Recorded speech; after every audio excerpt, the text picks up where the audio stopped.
paranormal experiences don't really work to a timescale, and therefore we invite you to listen to a Dark Minisode.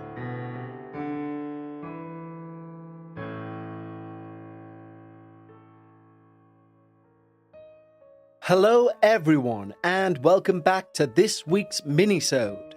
On these Minisodes, we like to give you a little midweek reminder of the paranormal world we live in and a little precursor to this Friday's main episode of the Dark Paranormal. And this week's Minisode has been sent in by our listener, Maddy. But before we jump into this episode, a quick reminder that if you'd like early ad-free access to every episode on this feed, head over to patreon.com/The Dark Paranormal. There you can also find the entire back catalogue of Dark Bites episodes, which is a Patreon-only podcast we put out every week of the year, even on the downtime between seasons. So that's patreon.com/The Dark Paranormal.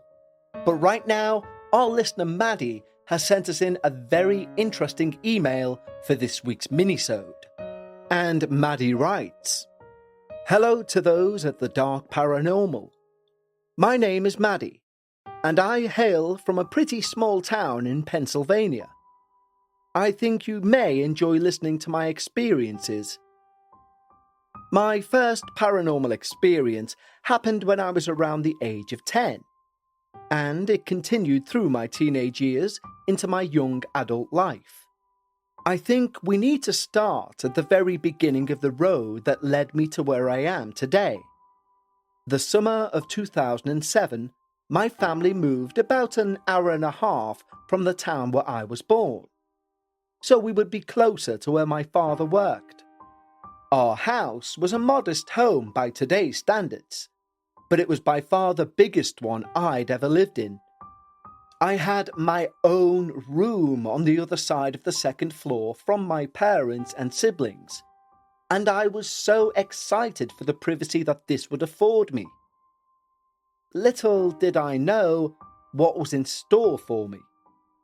Living in that house for a few years, I started to notice some strange things happening, and I often had the feeling I wasn't alone, even though I knew I was.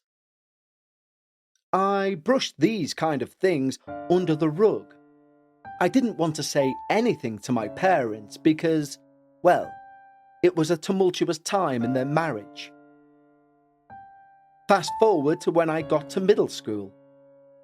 I left for school about an hour before my younger brothers did, and therefore I'd get home about 45 minutes before they did. So many times I was up before anyone else in the house.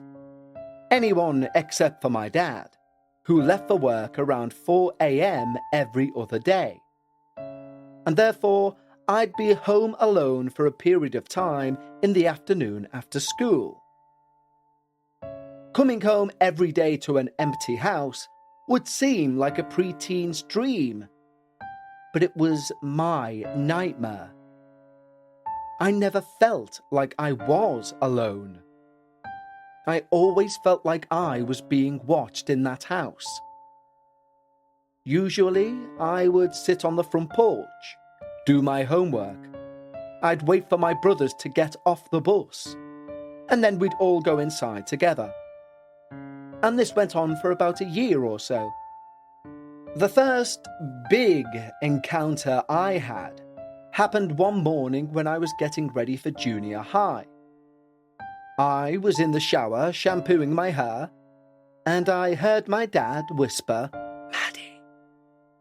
Immediately I said, "You don't need to whisper, I'm fully awake." As soon as I replied, I realised that my dad had left for work 2 hours earlier. I ripped back the curtain, and there was no one there. There was no one in that bathroom except me. I left the water running, quickly wrapped myself in a towel, and ran towards my parents' bedroom on the other side of the house, so I could wake up my mum. I told her what happened, and it seemed like she didn't believe me. She chalked it up to my imagination at first. I refused to shower by myself for months after this. I would always make someone sit in the bathroom with me. Eventually, I convinced myself that what I heard must have been my imagination, because nothing else happened for almost a year. Almost a year after the first encounter, I was walking to my parents' bedroom to wake my mum up and to let her know that I was done in the bathroom so she could get ready for her day. To get to their bedroom from my side of the house, you had to walk past the stairs that led to the first floor living room, and they bordered the wall and archway leading into my dad's den. If you looked right down the stairs, you could see the living room, and looking to the left, you'd see my dad's den. As I walked past the stairwell, I happened to look down into the dimly lit first floor, and I stopped dead in my tracks. Because looking up at me, peering around the wall from my dad's den, was a little girl. She was sort of hazy looking, but clearly had blonde hair that curled around her shoulders, and she was wearing a blue dress that could have been from the late 1800s. Then I looked at her eyes. The eyes of this little girl were completely black, like black holes in her face. I ran to my parents' room. I woke them both up and told them that there was someone downstairs peeking up at me. My dad went downstairs with his weapon to see if there was an intruder in the house, but he came up empty-handed. Every window and door was locked, just the way we left it when we went to bed the night before. To this day, almost 15 years later, I never look down the stairwell when I'm in that house. Apart from feeling like I was never alone, things seemed to calm down for a period of time. A few years came and went with little to no activity. Until one day, I was having a conversation with my brothers. They told me that ever since we first moved into the house, they would hear children laughing from their shared closet. This happened quite often to them, but that was the extent to their experiences. For now. Today's show is sponsored by Acorns. Now, I used to believe investment was only for people on Wall Street or people with finance degrees, people who used phrases like buy low, sell high, and other things I will never understand. But the one thing I do understand is the importance of letting your money and your future having a chance to grow. However, investments can seem daunting and most people don't know where to start. And for many people, including me, you believe you need a lot of money before you start investing. Plus, we all have busy lives and we don't have the time to go researching how you start investing. So we say I'll do it tomorrow, or next week, or next month. But we all know tomorrow never comes. But Acorns make it so easy to start saving and investing for your future. You don't need a lot of money or expertise to invest with Acorns. In fact, you can get started with just your spare change. Acorns recommend an expert-built portfolio that fits you and your money goals, and then automatically invest your money for you. I've recently turned 45 and investment has never been on my radar, but people like Acorns are so clear and straightforward they've not only put it on my radar but took it off my plate. So head over to acorns.com/darkparanormal or download the Acorns app today and start saving and investing for your future today. Paid non-client endorsement. Compensation provides incentive to positively promote Acorns. Investment involves risk. Acorn Advisors LLC, an SEC registered investment advisor. View important disclosures at acorns.com/darkparanormal. My grandma and aunts would often come down to visit and stay with us the night. Typically, I would give up my bedroom to my grandma and I'd sleep on the couch downstairs. One morning, she came downstairs and asked my dad if he smoked a cigar on the deck in the night. Because the night before, she smelled cigar smoke almost the entire night in my bedroom. My dad said he hadn't smoked anything on the deck, as it had rained the night before, and it wasn't him. This cigar smoke scent happened quite often, and we could never pinpoint where it was coming from. This smell would randomly appear in different parts of the house. Following its usual pattern, things started to calm down again, and the scent of the cigar smoke wasn't as common as it once was. So we just went on with our lives, and I tried my best to forget about the experiences and uncomfortable feelings of just being in the house. The final and most scary experience I had in that house happened when I was about 17 or 18 years old. My mum and one of my brothers were in the kitchen chatting at the table, and I decided I was going to retire to bed early that night.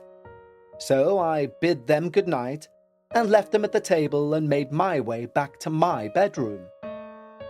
I lay down and I was beginning to drift off when something made me open my eyes. And as I opened them, I saw a large black mass looming over the side of my bed.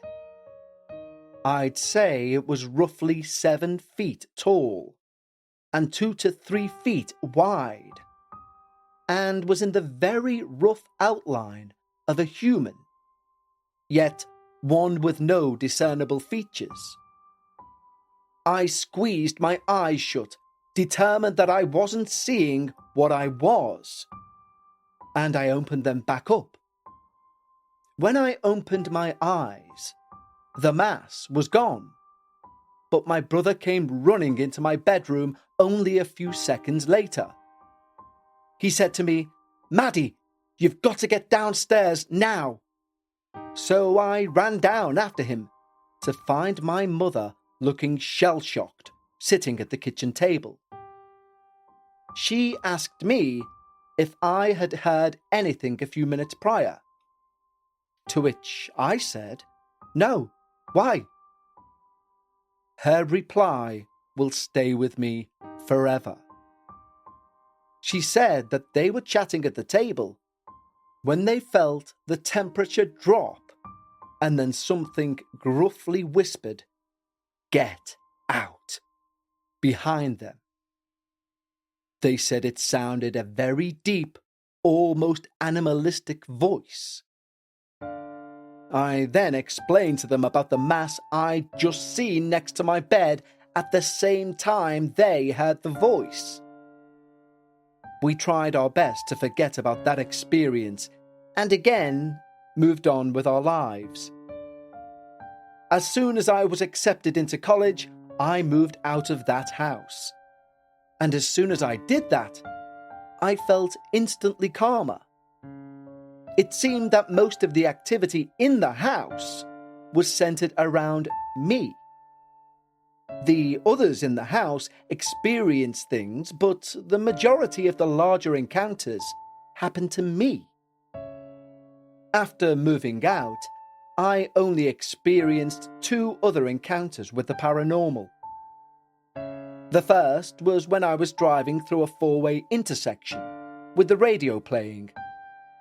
There was a 4-way stop coming up.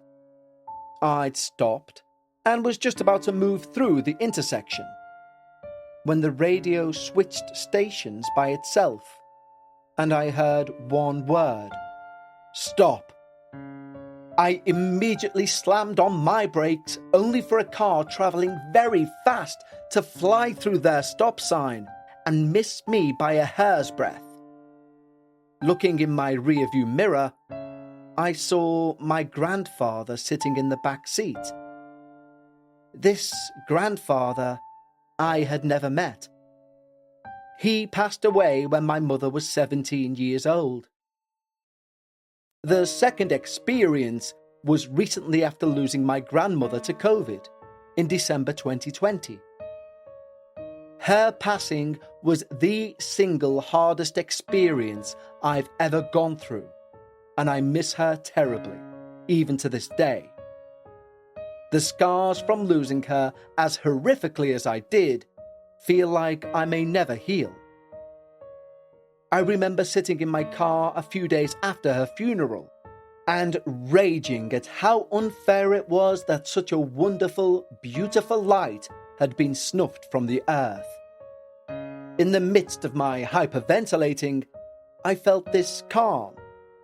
A loving energy surrounded me, and I immediately knew it was her. She was there to calm me down, and to make me aware that she will always be with me. Although I did not see her, as I've seen other energies in the past, I still do count this as a paranormal encounter, as I know it was her. Periodically, I still feel her energy encompass me, to remind me that she's proud of the woman I've become. I don't think I'm extremely sensitive or a medium, but I do feel somewhat connected to the paranormal, and I hopefully give them the respect they deserve. Maybe that's why those encounters happened to me. Maybe I was just unlucky. The jury's still out on that one. However, thank you for listening to my story. Maddy. Well, firstly, Maddy, thank you so much for providing this week's Dark Minisode. That is a very interesting experience, and in my opinion at least, it seems like you do have some sort of psychic gift.